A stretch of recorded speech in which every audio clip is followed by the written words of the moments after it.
Shalom. Oke, hari ini menurut sesi ini yang terakhir ya. Kita belajar hikmat Salomo tentang aspek keuangan. Sekarang hari ini masalah jenis-jenis dari persembahan. Jadi yang minggu udah 4 minggu ya, minggu ini ya. Jadi udah 3 minggu yang lalu bahwa kita belajar masalah keuangan, di mana keuangan adalah aspek nomor terakhir, nomor 5, yang dimana memang Tuhan menempatkan uang itu bukan nomor 2, nomor 3, nomor 4 atau nomor 1, tapi nomor 5, karena memang uang itu adalah bagian terakhir, padahal yang dibutuhkan manusia itu uang. Tapi Tuhan tidak mau manusia itu memikirkan uang, hatinya di uang. Yang pertama kita belajar bahwa uang itu adalah alat untuk memuliakan Tuhan. Coba kita buka Amsal 3:9-10. Inilah yang pertama kali waktu saya tanya sama Tuhan, apa sih artinya? Dasarnya. Dasarnya ternyata di Amsal 3 ayat 9-10. Nah, nomor 1 yang saya ingin bicara adalah persembahan sulung. Jenis-jenis dari persembahan yang ada dalam Alkitab. Muliakanlah Tuhan dengan hartamu dan dengan hasil pertama dari segala penghasilanmu, maka lumbung-lumbungmu akan diisi penuh dengan berlimpah-limpah sampai melimpah-limpah, dan bejana pemerahanmu akan meluap dengan air buah anggurnya. Jadi ketika seseorang mau memakai uangnya dipakai oleh Tuhan sebagai alatnya untuk memuliakan namanya, plus dengan hasil pertama, di sini janjinya Tuhan bahwa segala penghasilanmu, ya, kalau dulu zaman Israel adalah hasil bumi, maka lambung-lumbungmu akan diisi penuh sampai melimpah-limpah. Bukan sedikit tapi melimpah. Itu, nah, saya kan bicara masalah hasil pertama. Di sini selalu mengatakan hasil pertama dari segala penghasilanmu. Apa itu hasil pertama? Ulangan 26 ayat 9 dan 10. Firman katakan begini, Ulangan 26 ayat 9 sampai 10. Ia membawa kami ke tempat ini. Jadi Israel, kami ini adalah Israel ya. Iya, Tuhan itu membawa kami Israel ke tempat ini dan memberikan kepada kami negeri ini. Suatu negeri yang berlimpah-limpah dan susu dan madunya. Oleh sebab itu, oleh karena Tuhan bawa ke negeri ini, di sini aku di tanah Kanaan membawa ya hasil pertama dari bumi yang telah kau berikan kepadaku ya Tuhan. Kemudian engkau harus meletakkan di hadapan Tuhan Allahmu. Engkau harus sujud di hadapan Tuhan Allahmu. Jadi persembahan pertama itu jadi ketika bangsa Israel datang nih ya untuk membawa persembahan pertamanya itu dia ngomong sama Tuhan gitu loh. Tuhan, inilah kami membawa ke tempat ini, baitnya Allah gitu ya, memberikan karena Engkau memberikan kepada kami itu sebuah negeri yang berlimpah dengan susu dan madu, sehingga kami ini menerimanya, mendapatkannya dari Engkau. Nah, di dalam Ulangan 8 ayat 8 itu dibicara apa aja sih yang diberikan? Itu gandum, anggur, buah ara, delima, zaitun ya, kemudian kurma. Nah, maksudnya begini, apa sih maksudnya hasil pertama? First fruit gitu loh. Saya tanya, kalau yang namanya pohon, anggap pohon mangga, ketika dia mulai ada bunganya, muncul bunga kan ya awal-awalnya. Ketika muncul bunga, apakah kemudian muncul buah semuanya? Enggak kan? Pasti ketika bunga pun diganggu dengan semuanya. Jadi ya kan? Ketika itu akan muncul yang awal-awal. Betul nggak? Tiba-tiba ada muncul tuh buahnya gitu loh. Betul nggak? Dia nggak mungkin muncul semuanya gitu loh. Ya kan pasti ada hari pertama muncul dulu yang bagian bawah sebelah kiri gitu loh. Kemudian hari kedua, hari ketiga itu beda-beda gitu loh. Nah, hasil pertama adalah yang pertama kali muncul itu yang ditandain. Ditandain lah entah gitu gandum atau yang tadi anggur, buah ara, itu pasti ada misalnya sebelum kan pada ada masa panen kan, waktu panen. Jadi ketika masa panen itu, nah ini bulan ini anggaplah bulan 1, di tanggal 1 udah mulai muncul bunganya.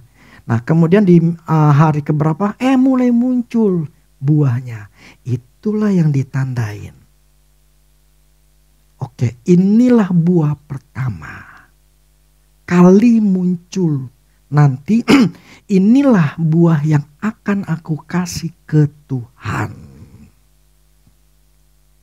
Nanti ya. Jadi itulah hasil pertama. Jadi dari semua hasil bumi, mau gandum, anggur, misal dalam 10 hektar misalnya. Ketika satu dalam masa panen ya, dicarilah mana yang pertama kali muncul. Nah itulah ditandain semua. Nah kemudian mereka kumpulkan. Gitu. Nah di dalam zaman Israel itu yang namanya itu ada hari khusus untuk mempersembahkan hasil pertama ini. Nah tetapi kan ya gandum, anggur semua kan nggak mungkin dalam Februari semuanya. Enggak kan. Pasti ada namanya bulan-bulan tertentu yang mereka panennya berbeda-beda ya. Nah ketika mereka panen tetap ditandain. Kemudian mereka simpan. Nah ketika setahun sekali itu mereka mempersembahkan hasil kumpulan semua yang mereka punya. Itu diberikan ke bait Allah. Itu namanya hasil pertama. Maka ya. Nah Tuhan mengatakan gini, si Salomo mengatakan gini, muliakanlah Tuhan dengan hartamu dan hasil pertamamu, buah sulungmu.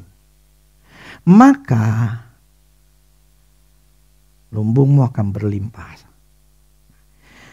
Jadi hasil pertama pada waktu zaman Israel itu mereka memberikannya adalah sebuah bentuk ucapan syukur untuk berkat Tuhan yang sudah diberikan di tanah Kanaan untuk mereka.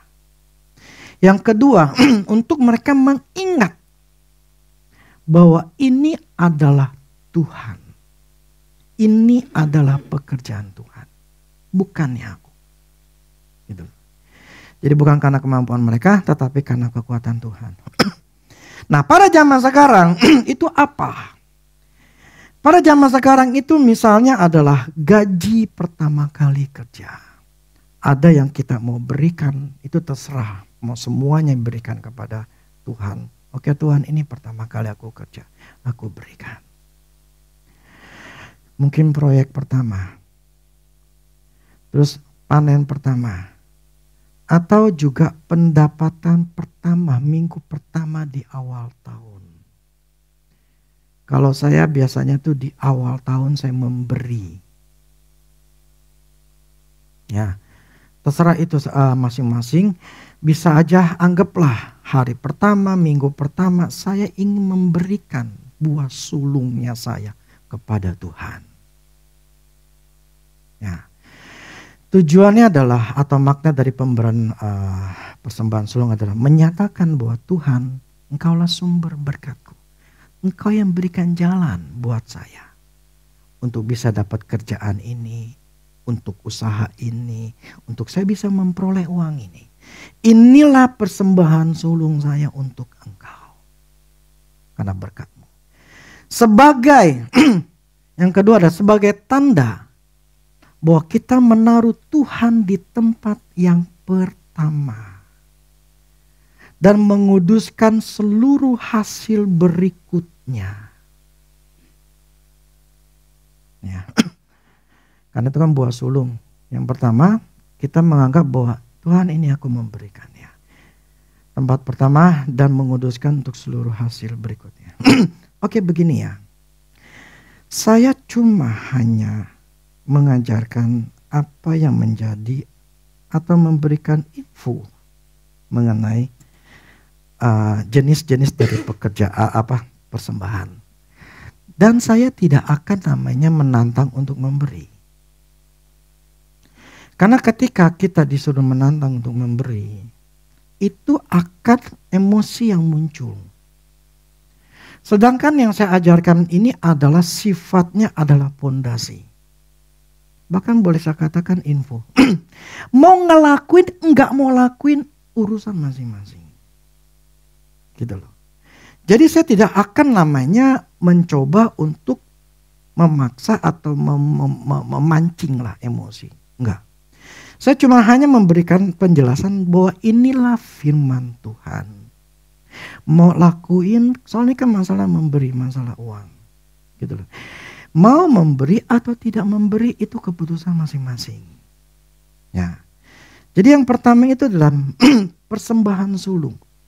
Untuk kita mau memberikan kepada Tuhan. Yang kedua adalah ketika kita memberi karena ucapan syukur. Mazmur 50:14. Persembahkanlah syukur sebagai korban kepada Allah. Ya. Dan bayarlah nasarmu kepada yang maha tinggi. Persembahkanlah syukur. Mungkin kita mau bersyukur, Tuhan terima kasih karena anak saya lulus misalnya. Terima kasih Tuhan karena saya sudah mendapatkan yang membuat apa yang saya udah impikan. Nah, kita mau mempersembahkan. Ya, banyak macam ya persembahan syukur. Tapi nasar entah saya ngomong. Yang ketiga, untuk sesama. Amsal 19 ayat 17. Siapa menaruh belas kasihan kepada orang yang lemah, memiutangi Tuhan yang akan membalas perbuatanmu itu. Jadi entah orang susah, orang yang lemah, orang yang gak punya gitu ya. Dan janganlah kamu, terus itu ada siapa menaruh belas kasihan kepada orang yang lemah, memiutangi Tuhan yang akan membalas perbuatannya itu. Jadi kita bisa memberikan uang kita kepada orang-orang yang lemah, orang-orang yang susah. Ibrani 13 ayat 16. Ibrani 13 ayat 16 gini.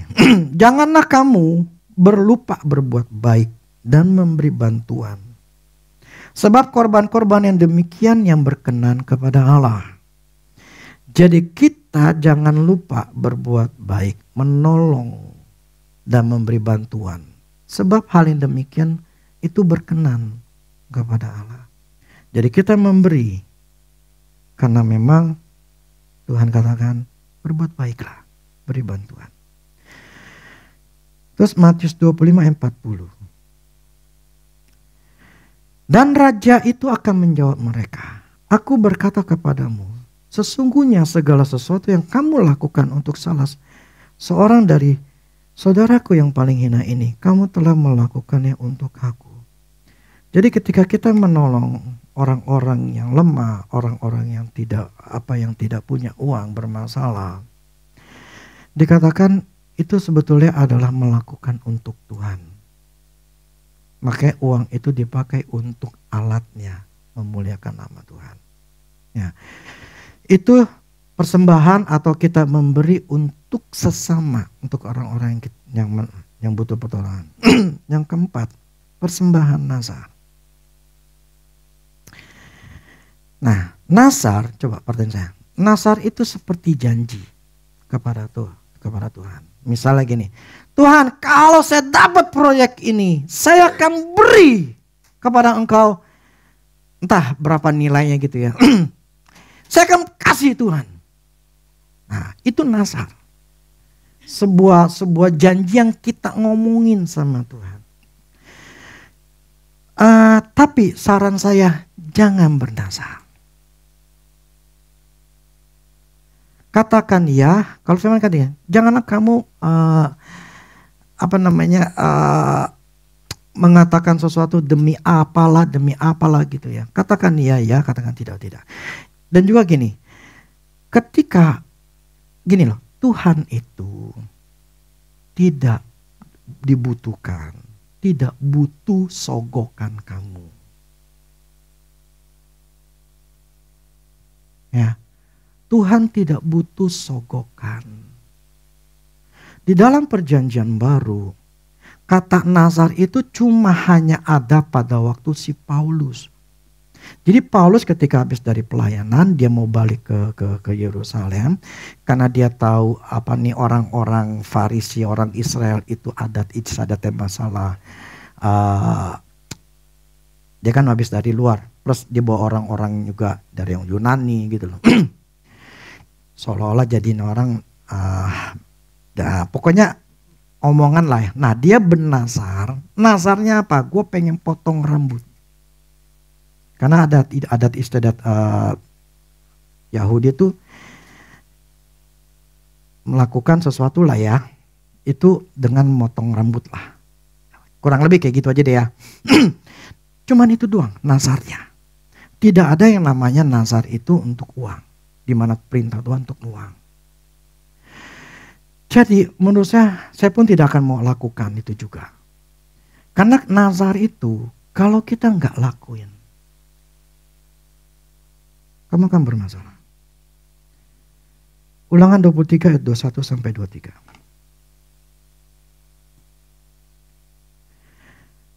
Apabila engkau bernazar kepada Tuhan Allahmu, janganlah engkau menunda-nunda memenuhinya. Sebab tentulah Tuhan Allahmu akan menuntutnya daripadamu. Sehingga hal-hal itu akan menjadi dosa bagimu. Jadi janganlah terus nunda-nunda, karena itu dosa. Tetapi bila engkau tidak bernazar, maka hal itu bukan menjadi dosa bagimu. Apa yang keluar dari bibirmu haruslah kau lakukan dengan setia. Sebab dengan sukarela kau nazarkan kepada Tuhan Allahmu sesuatu yang kau katakan dengan mulutmu sendiri. Jadi ketika seseorang menunda-nunda itu jadi dosa. Kalau nazarnya nggak dibayar-bayar. Pengkhotbah 5 ayat 1-5. Janganlah terburu-buru dengan mulutmu. Janganlah hatimu lekas-lekas mengeluarkan perkataan di hadapan Allah. Karena Allah di sorga dan kau di bumi. Oleh sebab itu biarlah perkataanmu sedikit. Karena sebagaimana mimpi disebabkan oleh banyak kesibukan, demikian juga percakapan bodoh disebabkan oleh banyak perkataan. Jadi gini, itu kita manusia seringkali terburu-buru ngomong. Tuhan pokoknya kalau gue bisa dapat ini kerjaan, gue akan kasih begini. Tuhan kalau gue ini pokoknya gue akan kasih. Jadi Tuhan bilang jangan engkau terburu-buru ngomong gitu loh, asal ngomong. Berjanji sama Tuhan, dibilang aku ada di surga, engkau di bumi. Setiap perkataanmu itu ada resikonya dan itu bisa jadi dosa. Terus selanjutnya. Kalau engkau bernazar kepada Allah, janganlah menunda-nunda menepatinya. Karena Tuhan itu tidak senang kepada orang-orang bodoh. Tepatilah nazarmu. Lebih baik engkau tidak bernazar. Daripada bernazar tapi tidak nepatin. Janganlah mulutmu membawa engkau ke dalam dosa. Dan janganlah engkau berkata di hadapan utusan Allah bahwa engkau kilaf. Aduh, gua kilaf nih. Gua salah ngomong, nggak bisa. Udah sekali ngomong nggak bisa. Yang ludah tuh nggak bisa dijilat lagi gitu maksudnya. Nah ini dia. Apakah perlu Allah menjadi murka atas ucapan-ucapanmu dan merusakkan pekerjaan tanganmu? Maksudnya begini ya. Ini kerjaan. Jadi gini, ketika seseorang dia berjanji, dia nunda-nunda, dia nggak ngelakuin. Yang tadinya ada proteksinya Tuhan, lepas. Karena ada dosa. Di mana ada dosa? Setan kerja. Setan masuk merusak pekerjaan. Artinya duit kita lah. Atau sesuatu. Jangan bernasar. Tuhan tidak butuh sogokan kamu. Tuhan itu mengasihi kita. Dia udah siapkan setiap kebutuhan kita. Tidak perlu memaksakan Tuhan untuk untuk dia tuh jawab doa kita dengan cara kita bernasar. Makanya saya kan gini loh. Saya kan ketika ada beberapa orang lah. Contoh ada satu ibu. Dia kan datang ke saya minta didoain. Orang susah gitu loh. Dia punya masalah, cuman dia butuh uang nih, masalahnya ketahan gitu loh. Ya udah kita doain. Nah setelah doain, Pak, saya akan kalau saya ini dapat, saya akan kasih Bapak. Saya langsung stop. Saya bilang gini, jangan Bu. Saya nggak butuh janji. Soalnya kalau ibu ngomong janji, nggak Pak, saya ingin memberi. Bu, saya nggak minta. Lebih baik ibu jangan ngomong. Sebab ketika orang itu ngomong, dia udah bernasar. Dan ketika masalahnya selesai, uangnya dapat, dia tuh harus membayar apa yang diomongin. Nah makanya sering kali saya ketika ada orang ngomong itu saya langsung cut. Cuman dia udah ngomong terus gitu loh. Nah itu kejadian beberapa tahun yang lalu dia. Kemudian beberapa tahun kemudian dia WA saya. Dia bilang, ini betul bukan Pak Rudi yang di Kebun Jeruk? Iya betul Bu, kenapa? Gitu loh.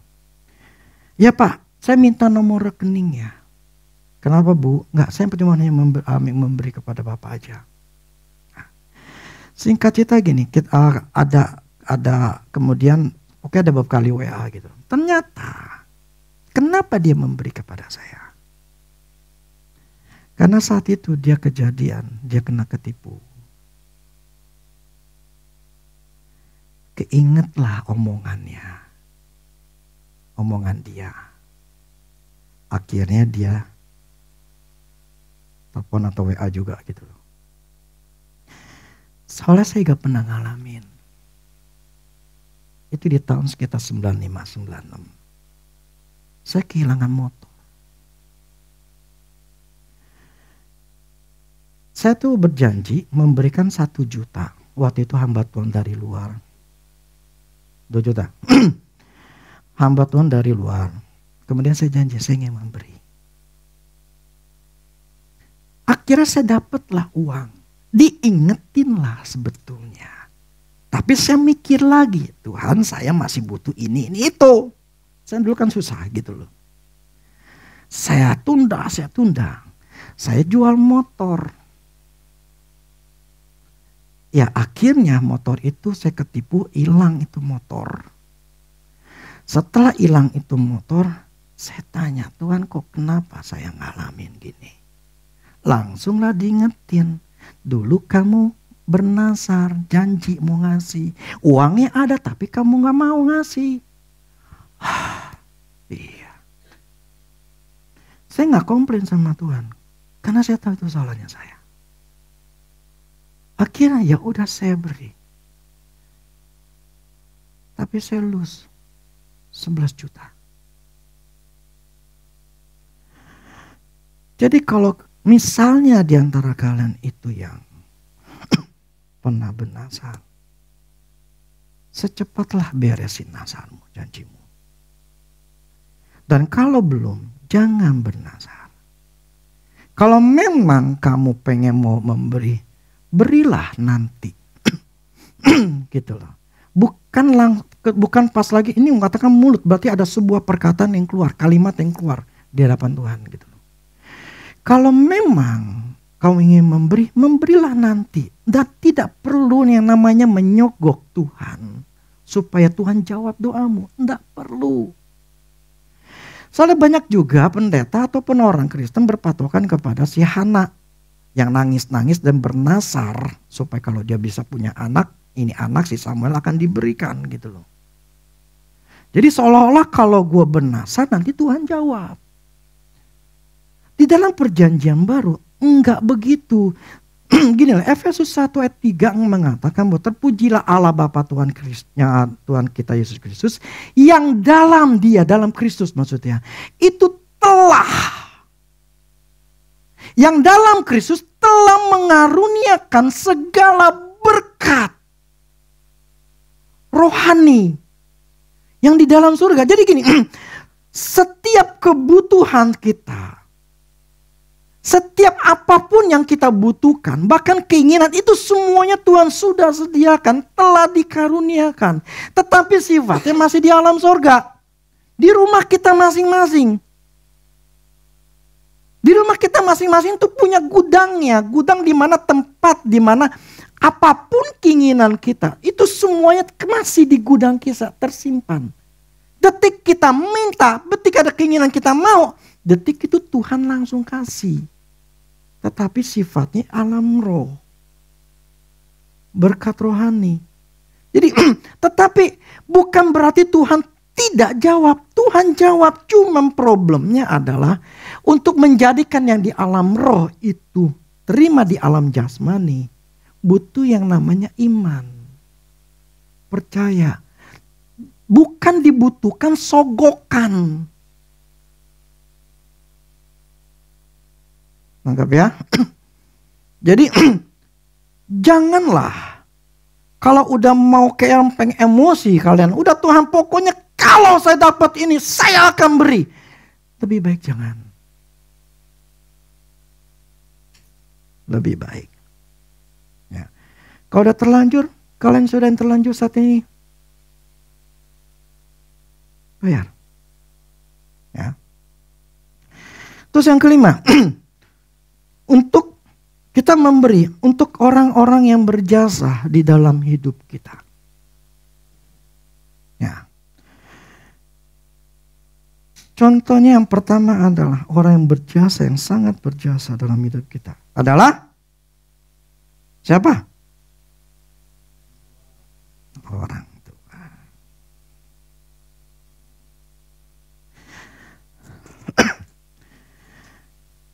Begini. Dulu, saya nggak tahu deh ya. Mungkin ada yang bertanya, emangnya memberi kepada orang tua adalah sebuah keharusan? Karena memang berbeda, masing-masing. Contoh di negara Jepang, itu orang Jepang itu tidak ada yang namanya sebuah kebudayaan. Namanya orang tua itu ketika tua mereka harus jaga, mereka harus pelihara, mereka harus kasih uang.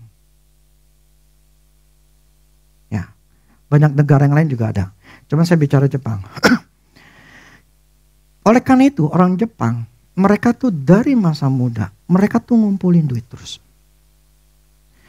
Supaya ketika dia tua, duitnya itu dipakai buat hidup dia sehari-hari. Karena memang budayanya anak itu tidak punya kewajiban untuk memberi kepada orang tua. Nah. Mungkin ada yang bertanya itu. Yang kedua, apa sih artinya menghormati bapak dan ibunya? Kalau firman katakan. Kan firman gini, hormatilah ayah dan ibumu, maka engkau akan berbahagia dan panjang umur. Jadi ada dua, bahagia, panjang umur. Bagi yang hormati orang tuanya. Jadi orang yang gak menghormati artinya tidak bahagia dan pendek umurnya. Ya dong? Itu firman yang ngomong ya, bukannya saya.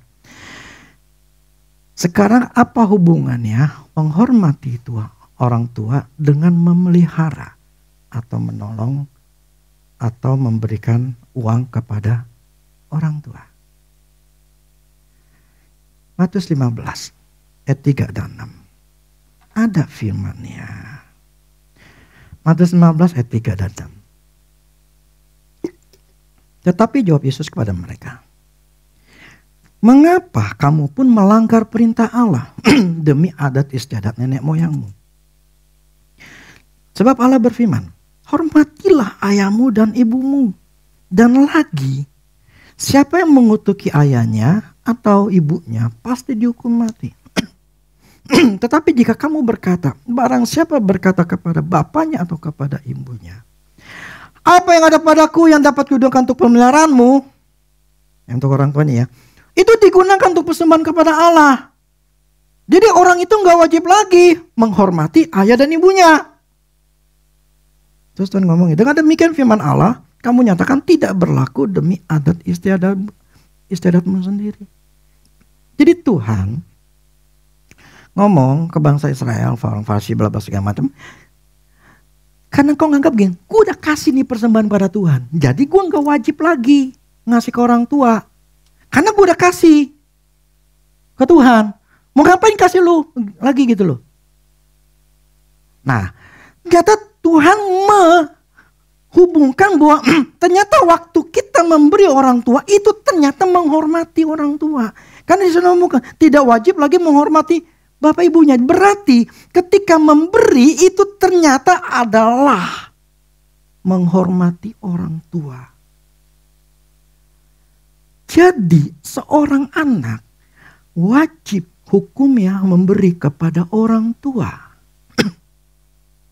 Tetapi orang tua yang melakukannya, ya, ketika dia melakukan, anak yang melakukannya kepada orang tua, anaknya sendiri akan ngeliat, oh mak gua, bapak gua ngasih ke ama, ke engkong.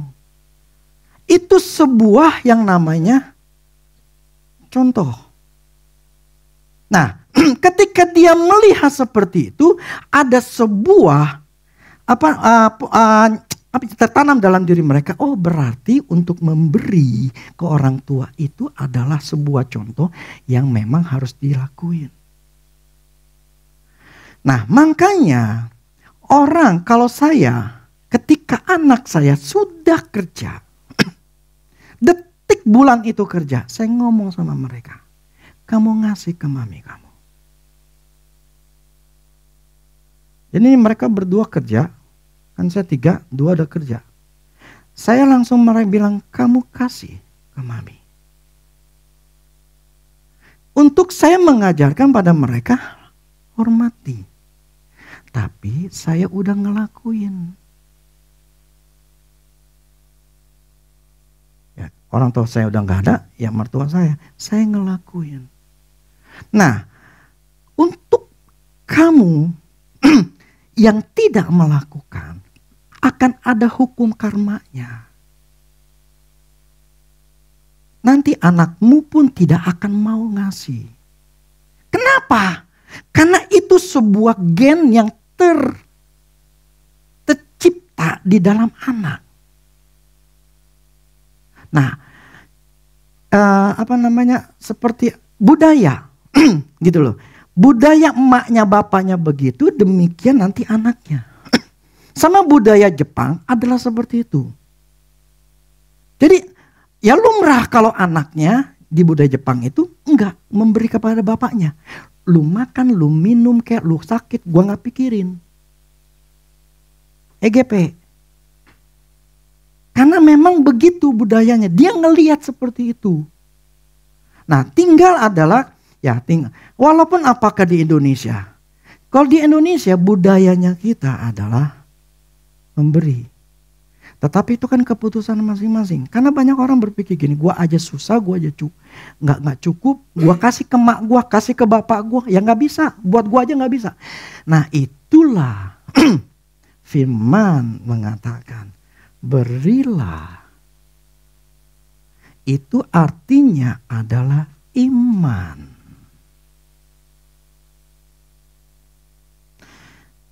Nantilah panjang. Saya ingin katakan, ini kan jenis-jenisnya ya.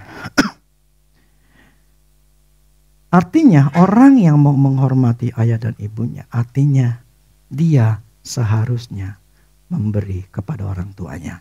Sekali lagi, ini cuma firman Ini cuma info, ini cuma pengajaran.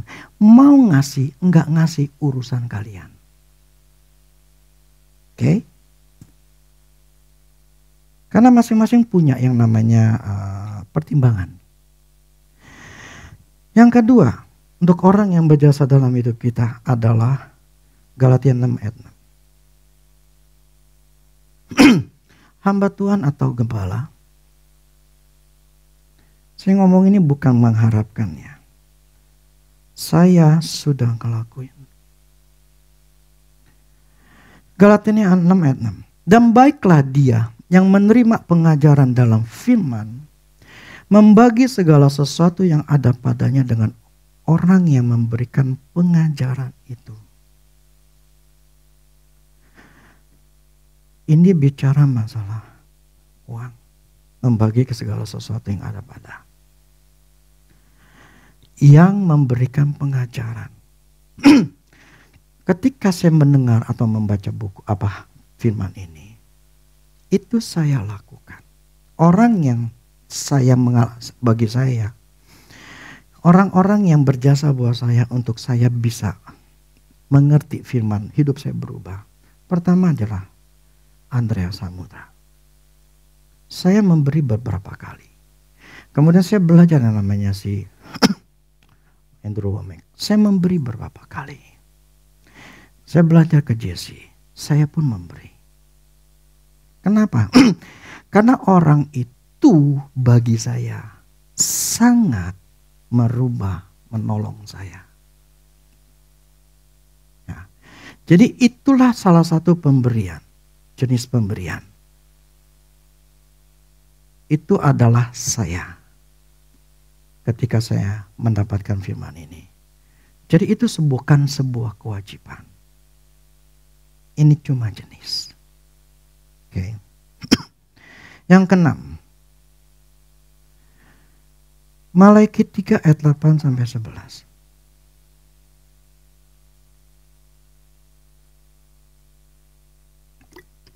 Bolehkah manusia menipu Allah? Namun kamu menipu aku. Tetapi kamu berkata, dengan cara bagaimanakah kami menipu engkau?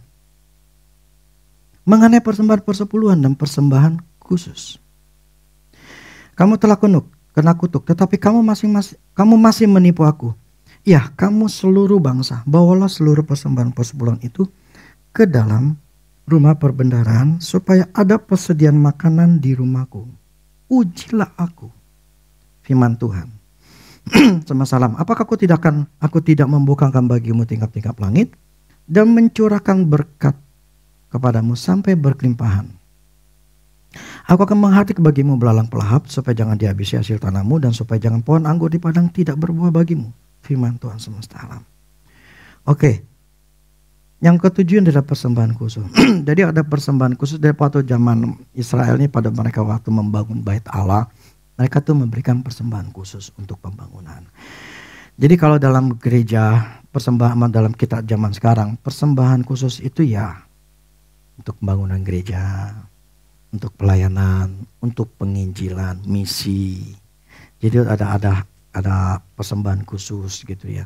Kalau ada gereja yang buat Natal lah gitu loh. Terus ya untuk beli alat musik segala macam lah. Itu mereka mengatakan kolektor persembahan khusus. Kalau di Mahanem kita nggak lakuin itu, gitu loh. Mau beli tinggal beli, nggak perlu nyumbang yuk untuk Natal, nggak perlu, gitu loh. Nah, tetapi kalau ada kita persembahan khusus ya persembahan yang ucapan syukur itu masing-masing. Oke. Itu persembahan khusus. Yang saya masuk adalah persembahan sekarang masuk ke dalam persembahan persepuluhan. Jadi gini, sekali lagi, ini saya cuman karena mengkhotbahkan masalah jenis persembahan. Maka saya masukkan persembahan persepuluhan itu yang terakhir. Jadi kalau memang gak percaya jangan beri, ya. Kalau memang gak mau jangan memberi persepuluhan. Saya hanya berkhotbah sesuai dengan apa yang firman Allah katakan, itu yang saya ngomong. Jadi gini, ketika saya membaca persembahan mengenai persepuluhan, saya ngomong begini. Tuhan, berikan saya pengertian yang berbeda dengan apa yang selama ini banyak orang dengar, bahkan anti sama persepuluhan. Jadi saya pengen tahu motivasi atau memang prinsip utama. Dulu kan saya pernah ngomong persepuluhan itu adalah sebuah bentuk ketaatan. Nah, Tuhan bukan di Ibrani 7 ayat 1 dan 1 sampai 3. Ibrani 7 ayat 1 sampai 3. Ini ternyata persepuluhan ada di Perjanjian Baru ya. Sebab Melkisedek adalah Raja Salem dan Imam Allah yang Maha Tinggi. Ia pergi menyongsong Abraham ketika Abraham kembali dari mengalahkan raja-raja dan memberkati dia. Kepadanya pun Abraham memberikan 1/10 dari semuanya. Menurut arti namanya, Melkisedek adalah pertama-tama Raja Kebenaran dan juga Raja Salem, yaitu Raja Damai Sejahtera. Ia tidak berbapa, tidak beribu, tidak bersilsilah, harinya tidak berawal dan hidupnya tidak berkesudahan. Dan karena ia dijadikan sama dengan anak Allah, ia tetap menjadi imam sampai selama-lamanya. Oke, sampai sini dulu bentar. Jadi Abraham itu pergi perang karena si Lot itu awalnya tuh Lot tuh ditangkap sama raja-raja Kanaan ya. Dikasih tahu sama si Abraham tuh Lot ditangkap. Nah, kira si Abraham tuh nyerang. Istilahnya kejar, akhirnya kalah tuh, ada beberapa raja gitu loh. Nah, waktu mengalahkan itu ada kambing, domba, emas, semuanya itu direbut, diambil sama si Abraham dengan pasukannya gitu loh. Nah, ketika Abraham balik pulang, ketemulah yang namanya Raja Salem ini. Ini adalah imam Allah yang Maha Tinggi. Ini boleh dikatakan, ini saya belum ini banget ya. Ini seperti Kristus lah, karena dibilang kan anak Allah yang tetap menjadi imam selama-lamanya. Nah. Sebelum orang banyak mengatakan begini, orang-orang yang tidak mau memberi ya, mengatakan bahwa itu adalah Taurat atau perjanjian lama. Karena prinsipnya adalah mereka memang tidak mau memberi. Jadi akan ada namanya 1001 alasan. Karena prinsipnya gue gak mau ngasih, ya sudah gak masalah. Memang kamu gak mau memberi ya saya gak usah memberi gitu loh. Karena firman katakan kalau kamu memberi dengan sukarela, bukan dengan paksaan. Nah, saya ingin menjelaskan gini, kenapa Abraham itu memberi persepuluhan dari semua hasil rampasannya itu kepada seorang raja ini. Padahal itu tidak ada aturan yang dibuat. Sebab aturan itu dibuat ketika masuk dalam Taurat. Gitu. Taurat itu diciptakan, dibuat sama Musa. Tuhan melalui Musa adalah namanya persepuluhan. Tetapi ternyata sebelum Taurat itu diciptakan, dibuat, Abraham memberikan 1/10 dari semuanya. Kenapa? Ini alasannya. Yang saya ingin katakan begini. Ketika kita memberi persepuluhan, harus ada sebuah alasan. Kecuali yang memang udah gak mau ya. Ada sebuah alasan kenapa kita mau memberi persepuluhan. Apa alasannya? Ini yang saya tanyain sama Tuhan. Dijawab di ayat 4.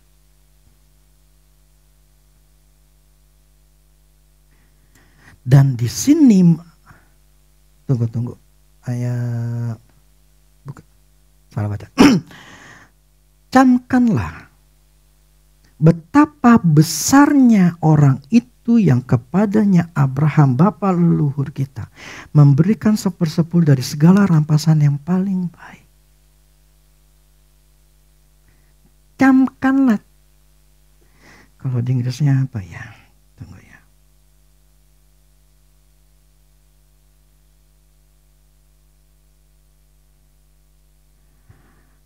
Ada gini. Now consider how great this man was. Jadi gini.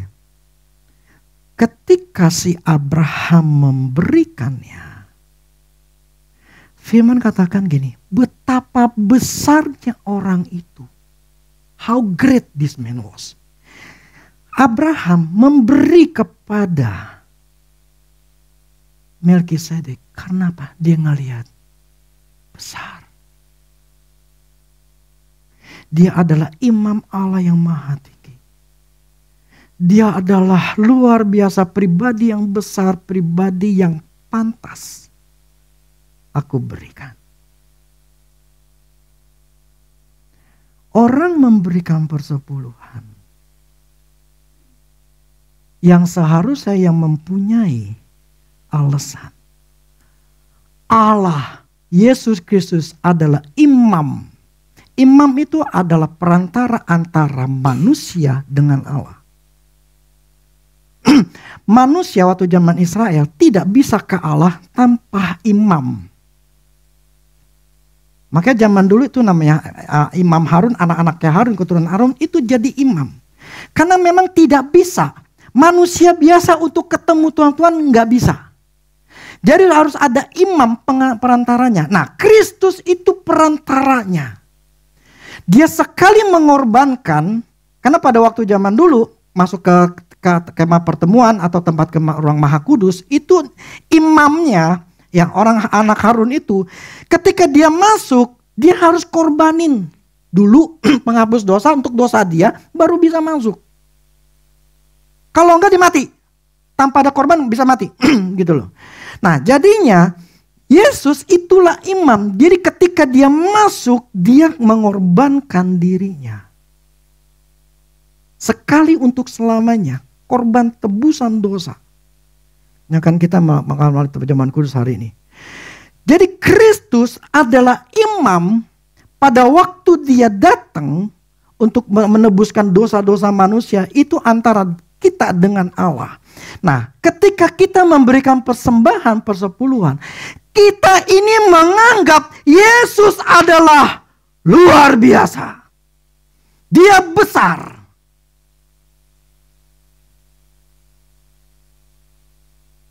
Jadi aku memberikan, engkau lebih besar daripada uangku. Itu adalah alasan prinsip utama seseorang memberikan persepuluhan. Ini yang Tuhan kasih tahu saya. Abraham memberi 1/10 ke Melkisedek karena dia melihat imam Allah maha tinggi. Karena katakan betapa besarnya orang itu. Jadi orang tidak akan memberi persepuluhan kalau dia tidak melihat betapa besarnya Kristus itu. Kalau dia menganggap Kristus lebih besar, uang itu rendah.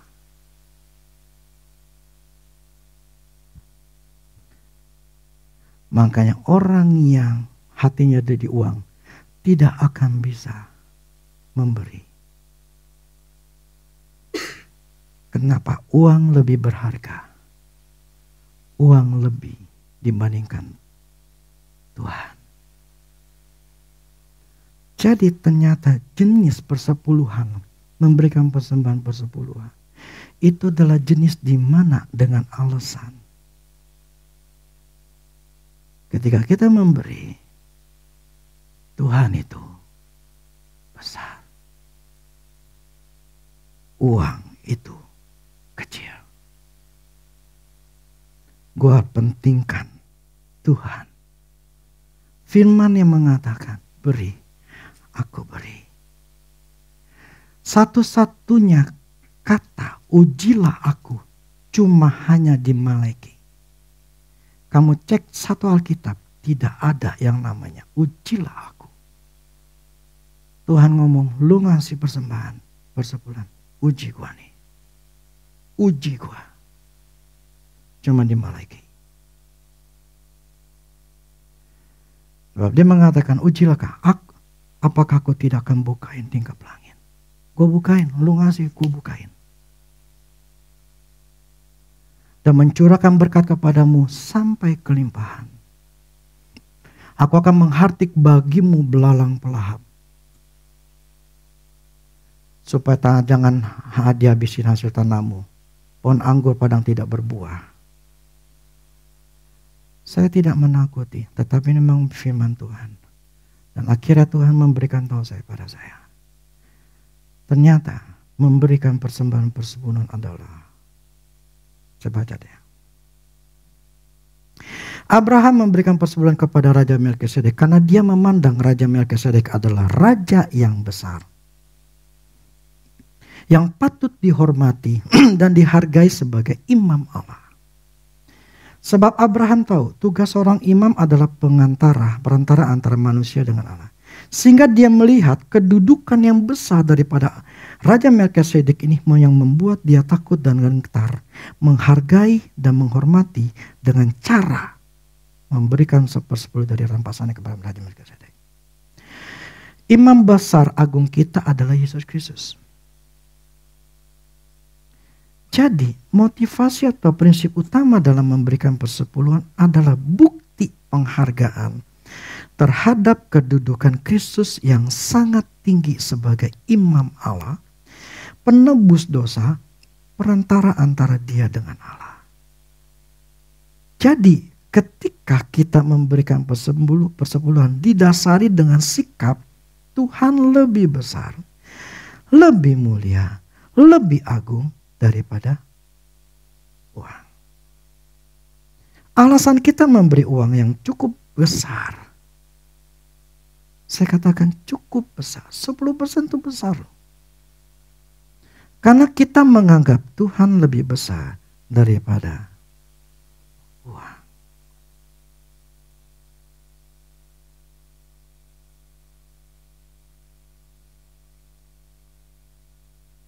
Gak punya iman, gak yakin, jangan ngasih. Efesus 6 ayat 38.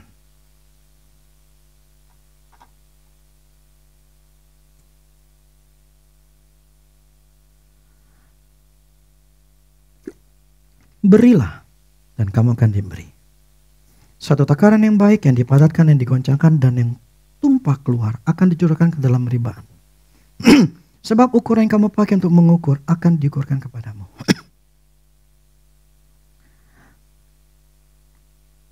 Tadi kan ada 7 macam jenis. Banyak. Masa di Gusti disuruh memberi persembahan sulung lah, ucapan syukur lah, untuk sesama membantu orang, nasar lah. Kalau belum beri, terus orang yang berjasa dalam hidup kita lah, persembahan khusus lah, persepuluhan, banyak banget. Jadi gini, problemnya orang yang mau diberkati Tuhan dengan berlimpah itu adalah orang yang murah hati. Orang yang pelit gak bisa diberkati. Karena sini firman katakan berilah, maka Tuhan punya alasan dibalikin, maka kamu akan diberi. Gimana Tuhan mau berkatin? Ya Tuhan nanya, lu ngasih gak? Lu nanam gak? Masa lu pengen nuai? Tanam aja kagak? Jadi berilah maka kamu akan diberi. Nah takarannya adalah kalau kita menganggap, jadi nggak punya rasa setuju, rela hati. Ukuran yang kita pakai waktu kita mengukur ini sebetulnya besar. Besar. Karena bagi kita ini uangnya besar. Makanya yang kemarin yang janda miskin itu nyawanya. Apa yang kau ukurkan itu yang aku ukurkan. Kalau yang kau memberi besar, kau lihat ini, kan bagi kita masing-masing. Ada yang bilang 100.000 itu besar, tapi ada yang bilang 100.000 mah nggak ada artinya gitu loh.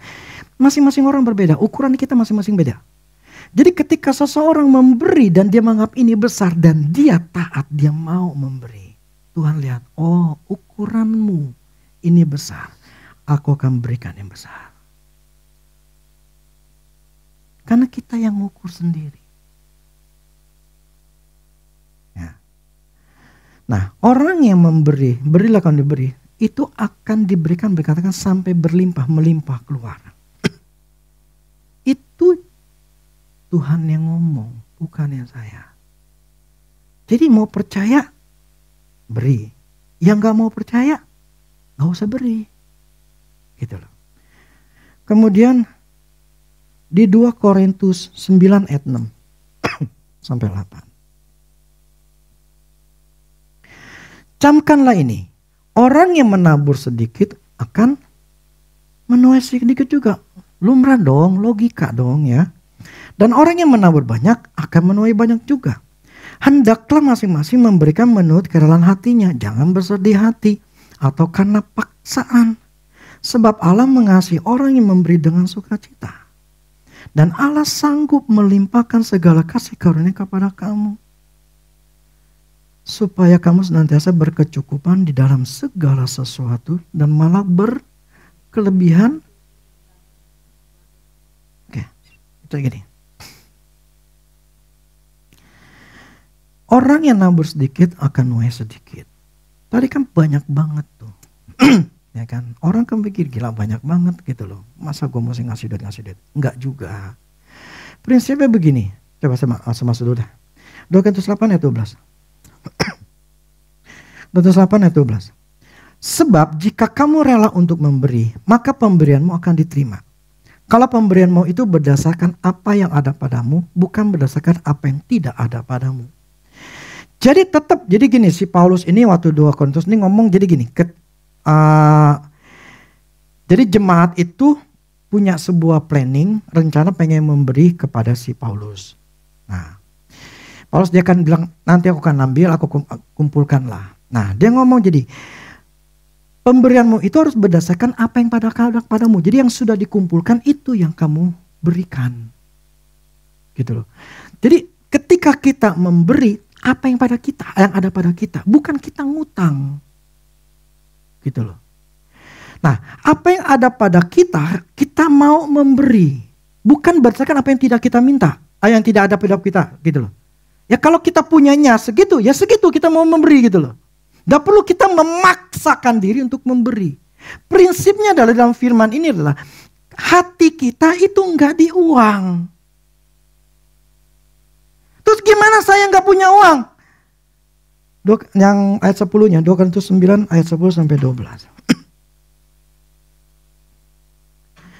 Ia yang menyediakan benih bagi penabur dan roti untuk dimakan, ia juga akan menyediakan benih bagi kamu dan melipat gandakannya. Dan menumbuh-numbuhkan buah kebenaran. Jadi maksudnya gini, ketika kita mau memberi, Tuhan katakan dia tuh mau menyediakan benihnya. Dia mau kasih uang kepada kita. Dia akan dia bukakan jalan buat kita untuk bisa memberi. Dia akan sediakan gitu loh. Tapi prinsipnya diawalin hati kita enggak di uang. Kalau di hati dia di uang, Tuhan lihat hati lu di uang, lu pelit, gua kasih lu nggak bakal juga ngasih ke orang. Itulah kenapa engkau mau ketika orang yang tidak suka dan selalu berpikir, aduh gimana gue mesti banyak kebutuhan banyak, nah itu justru menghalangi, membuat langit tembaga. Yang artinya Tuhan tidak bisa berkati. Karena hatinya tidak percaya. Saudara firman katakan dia akan sediakan. Uangnya untuk kita mau memberi Tuhan akan kasih. Tapi butuh engkau percaya. Butuh bahwa engkau adalah orang yang setia ketika diberi engkau pasti mau memberi. Ketika diberkati engkau akan memberkati. Jadi di dalam kekristenan yang namanya orang mau jadi kaya adalah murah hati, suka memberi. Peribahasa Indonesia, hemat pangkal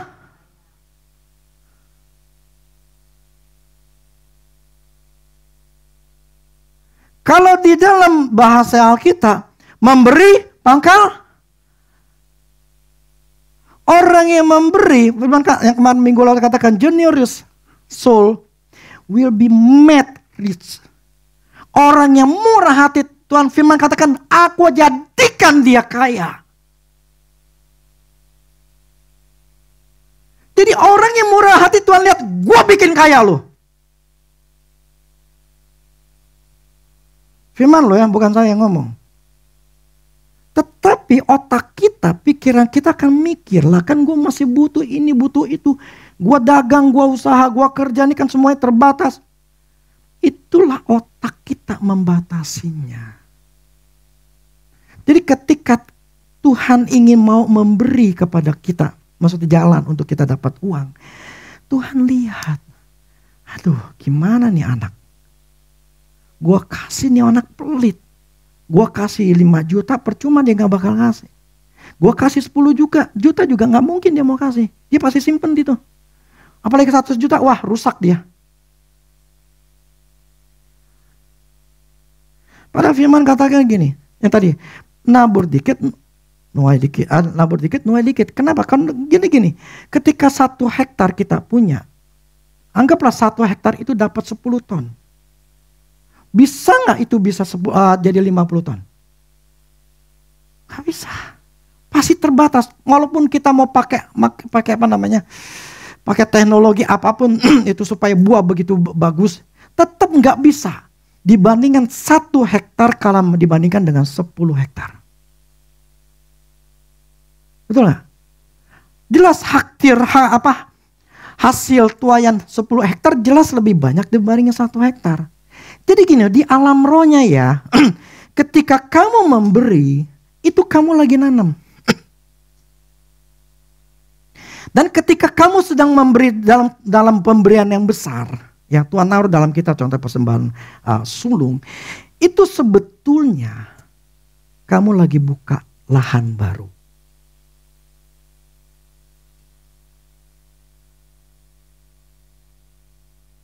Buka lahan baru.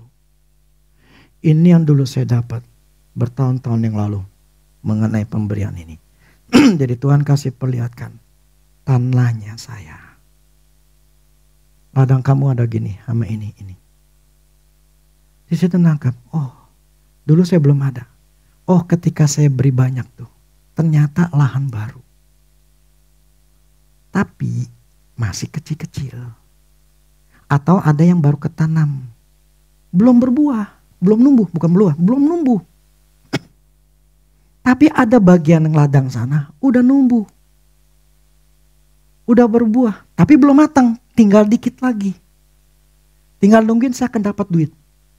Dan itu terjadi. Jadi saya punya beberapa ladang, satu yang sudah udah dekat berbuah, yang satu yang masih numbuh, yang satu lagi ya masih kecil, yang satu lagi baru. Itulah kenapa kalau orang yang memberi tidak akan pernah kekurangan. Setelah dia manen yang ini, anggaplah nomornya, ladang nomor 1, dia ada panen. Dia tunggu ladang nomor 2. Setelah panen, ladang nomor 3, ladang nomor 4, ladang nomor 5. Artinya semua hidupnya nggak ada paceklik. Selalu ada yang dipanen. Itulah makanya yang nabur sedikit, nuainya sedikit. Yang nabur banyak, yang nuainya banyak.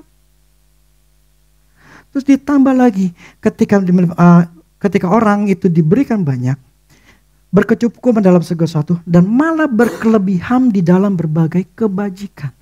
Jadi ketika orang diberi, di firman katakan, dia akan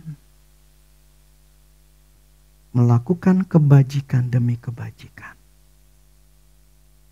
Jadi orang ini dipakai oleh Allah sebagai alatnya untuk menyatakan kemuliaannya.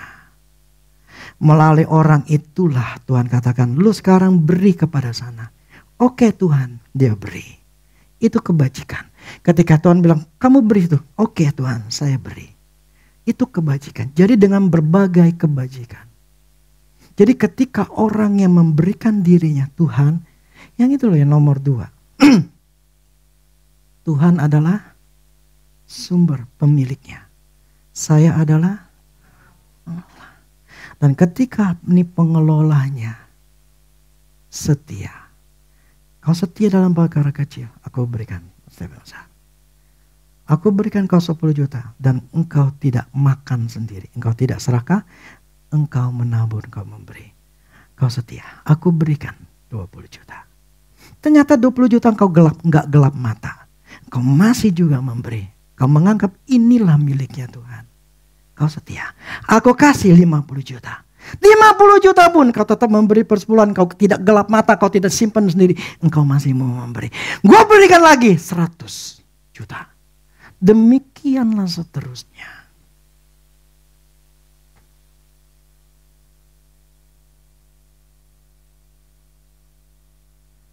Tapi banyak orang setelah dapat uang, jangankan buat orang tuanya, jangankan untuk memberi kepada yang lain, buat istri anaknya aja kagak.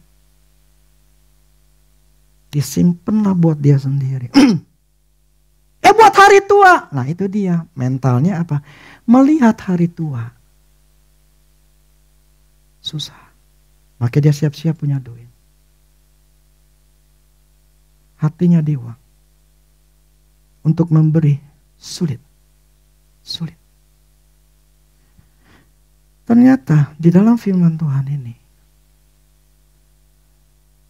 Tuhan ingin memperkaya orang Kristen. Tapi orang Kristen ini gak boleh hatinya di uang. Orang Kristen itu harus punya hati yang suka memberi. Suka memberi, berkat berlimpah. Firman yang ngomongnya, bukannya saya.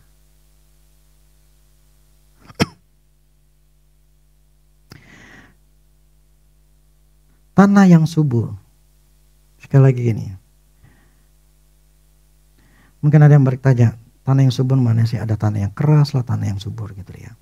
Tanah yang subur menurut saya tidak bisa ngomong ini deh ya. Yang prinsipnya adalah begini. Yang nomor satu adalah orang tua. Itu tanah yang subur. Kalau keluarga menurut saya itu udah pasti ya, menurut saya. Yang kedua adalah gereja. Tanah yang subur. Yang ketiga adalah hamba Tuhan. Karena mereka adalah orang-orang yang dipakai sama Tuhan. Yang keempat adalah pekerjaan Tuhan. Seperti misi, kita atau panti asuhan, bla bla segala macam. Itu adalah tanah-tanah yang subur. Karena ada yang tanah yang kita beri hilang. Gitu loh. Istilahnya kita harus juga tahu. Maksudnya begini. Memang Tuhan akan bisa balas. Tetapi maksudnya gini. Untuk menamai melipat gandakan 30 sampai 60 kali lipat firman katakan itu mesti tanah yang subur. Gitu loh.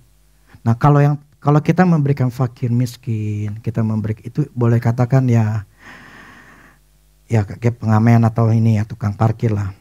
Boleh katakan ya paling tidak ya kita cuma hanya memberikan kebaikan aja. Tetapi untuk bisa mendapatkan 30, 60, 100 kali lipat butuh yang namanya tanah yang subur.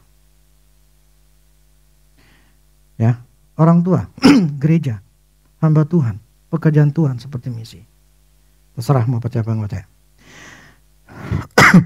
Sorry. Yang terakhir, Filipi 4 ayat 17.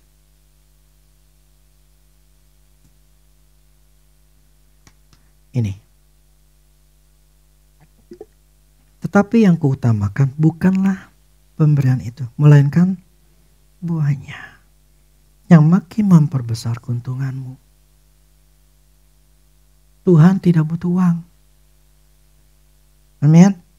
Makanya Tuhan gak perlu disogok. Tuhan gak butuh apa-apa. Ya, Tuhan tidak butuh apa. Tuhan gak butuh yang namanya puasamu. Kalau si Tuhan Yesus pernah ngomong ini jenis doa ini untuk puasa dan untuk doa puasa gitu ya. Itu karena apa? Karena si murid-muridnya itu dalam keadaan posisinya itu tidak percaya. Gitu loh. Makanya supaya dia doa puasa tuh murid-murid supaya mereka tuh fokusnya bukan kepada masalah kepada itu orang-orang yang kerasukan tetapi kepada Tuhan. Tapi prinsipnya tidak perlu. Karena yang diperlukan nama Tuhan adalah apa? Percaya. Jadi sama seperti Tuhan. Tuhan gak butuh uang kita. Yang Tuhan ingin katakan gini. Yang kuutamakan bukanlah pemberian itu. Bukan uang itu. Tapi justru buahnya yang akan memperbesar keuntunganmu. Bukan keuntungan Tuhan, bukan keuntungan Paulus.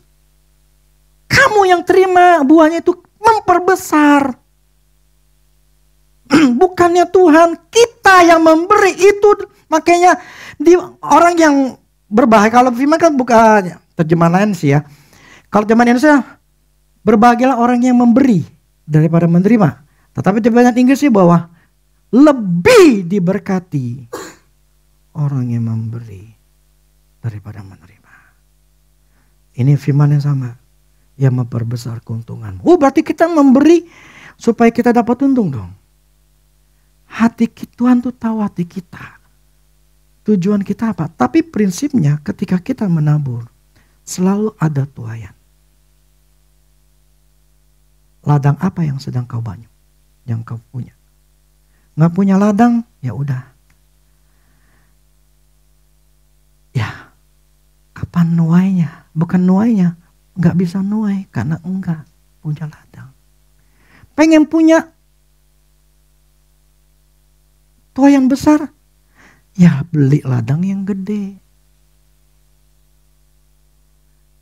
Ngerti ya?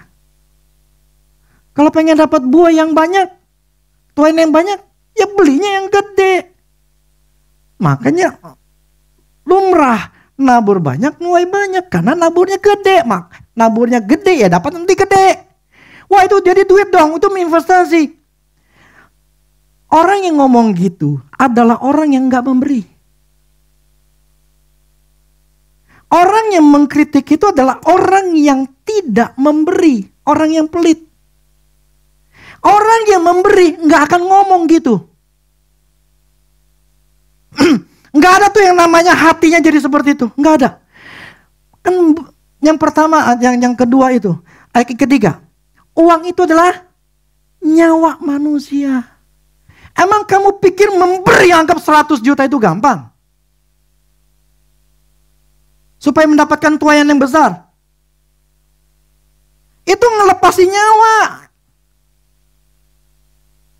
Gak mungkin orang 100 juta kalau 1 juta itu gak berani. Jadi siapa bilang, wah itu namanya investasi yang gak benar. Nah, orang yang ngomong gitu adalah orang yang gak pernah memberi dan tidak mau memberi. Orang yang memberi gak mikirin begitu. Gak mikirin. Gue ngasih karena Tuhan taruh hati gue beri, gue pengen beri. Ketika saya memberi, gak ada tuh, gak ada pemikiran, oh gue nanti akan mendapatkan 30, 60, 100 kali lipat. Gak ada. Pengharapan saya memang saya berharap. Tetapi bukan itu tujuan utamanya. Tujuannya, bukan tujuannya. Alasannya karena Tuhan taruh dalam hati saya untuk memberi. Saya beri. Karena Tuhan taruh. Prinsipnya semua harus Tuhan yang naruh dalam hati kita untuk kita memberi. Jadi kita nggak sembarangan, gue ngasih dia aja tuh tukang beca lah, tukang apalah, gue kasih. Berilah apa yang ada padamu, bukan yang bukan ada padamu. Jadi ini tetap nomor satu adalah dipimpin oleh Tuhan. Amin. Oke, saya rasa sudah cukup panjang banget ini soalnya. Oke, hari ini kita belajar masalah aspek keuangan, masalah persembahan. Ya. Sekali lagi, ini semua sifatnya adalah info, kebenaran, tetapi kalau mau lakuin kebenaran ini itu udah putusan masing-masing. Karena masing-masing pasti punya namanya prinsip. Kalau sudah mau pegang prinsip seperti ya sudah, kita nggak bisa ini kan. Karena memang kita manusia diberikan yang namanya keputusan untuk kita mau ngelakuin tanggal free will. Gitu loh. Tetapi bagi mereka yang mau diperkaya sama Tuhan, give, it will be given. Tapi kalau pengen tetap nggak memberi, nggak masalah, karena belum siap. Kan itu butuh iman. Karena ketika seorang memberi, dia ngelepasin nyawa. Kalau nyawanya masih ada, nggak bisa. Oke, demikianlah firman Tuhan. Biar menjadi berkat buat kita semua.